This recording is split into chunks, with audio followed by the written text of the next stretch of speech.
Assalamualaikum warahmatullahi wabarakatuh. Perkenalkan, nama saya Muhammad Farul Rahman. Pada kesempatan kali ini saya akan menjelaskan persoalan yang diberikan dalam ujian akhir semester mata kuliah sistem operasi. Mari kita mulai dari nomor satu. Di soal nomor satu, saya akan menjelaskan tentang pengertian sistem operasi serta fungsi-fungsinya. Sistem operasi adalah perangkat lunak utama yang berfungsi sebagai penghubung antara pengguna dengan perangkat keras komputer. Sistem operasi memastikan seluruh komponen komputer dapat bekerja secara terkoordinasi dan efisien. Adapun fungsi sistem operasi yang pertama adalah manajemen proses, yaitu mengatur jalannya program agar dapat berjalan dengan baik. Fungsi kedua adalah manajemen memori yang mengatur penggunaan RAM agar tidak terjadi konflik antar program. Selanjutnya, sistem operasi juga berfungsi dalam manajemen perangkat keras seperti keyboard, mouse, dan printer. Selain itu, sistem operasi mengatur sistem file untuk penyimpanan dan pengolahan data. Terakhir, sistem operasi menyediakan antarmuka pengguna agar komputer mudah digunakan.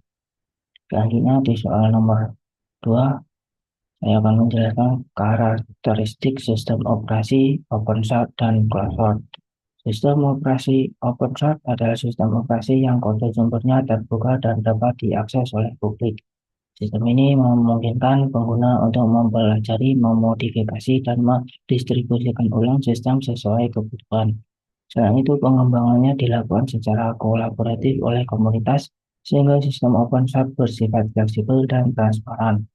Sementara itu, sistem operasi closed source memiliki kode sumber yang tertutup dan hanya dapat diakses oleh pengembang resmi. Pengguna tidak diperkenankan untuk memodifikasi sistem. Sistem ini umumnya dilengkapi dengan dukungan teknis resmi dan pengembangannya sepenuhnya dikendalikan oleh perusahaan pemilik lisensi. Lanjut ke soal nomor 3. Di soal nomor 3, saya akan menjelaskan skema dasar sistem komputer terdiri dari perangkat input, proses output, dan penyimpanan. Perangkat input berfungsi untuk memasukkan data atau perintah ke dalam komputer seperti keyboard dan mouse. Data yang masuk kemudian diproses oleh CPU sebagai pusat pengolahan data. Selama proses berlangsung, data dapat disimpan sementara atau permanen di media penyimpanan. Setelah proses selesai, hasilnya akan ditampilkan melalui perangkat output seperti monitor atau printer. Lanjut ke soal nomor 4. Saya akan menjelaskan tentang perangkat input, proses output, dan memori dalam sistem komputer. Perangkat input adalah perangkat keras yang berfungsi untuk memasukkan data atau perintah ke dalam komputer. Contohnya adalah keyboard, mouse, scanner, mikrofon, dan webcam. Perangkat proses adalah perangkat keras yang berfungsi untuk mengolah data yang diterima dari perangkat input. Perangkat proses utama adalah CPU yang terdiri dari ALU, control, unit, dan register. Perangkat output Perangkat output adalah perangkat keras yang berfungsi untuk menambahkan hasil pengolahan data. Contohnya adalah monitor, printer, speaker, dan proyektor.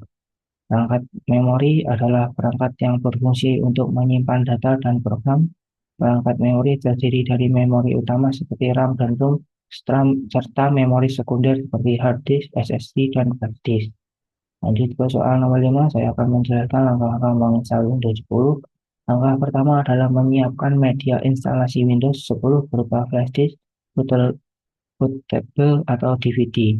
Kemudian masuk ke BIOS atau UEFI untuk mengatur agar komputer melakukan booting dari media instalasi. Setelah itu komputer di-restart hingga muncul tampilan install Windows 10. Selanjutnya pilih bahasa, waktu, dan keyboard, lalu klik install now.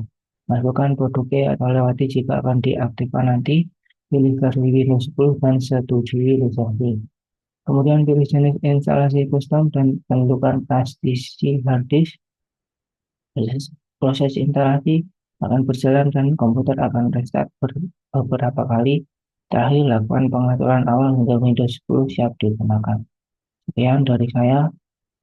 Assalamualaikum warahmatullahi wabarakatuh.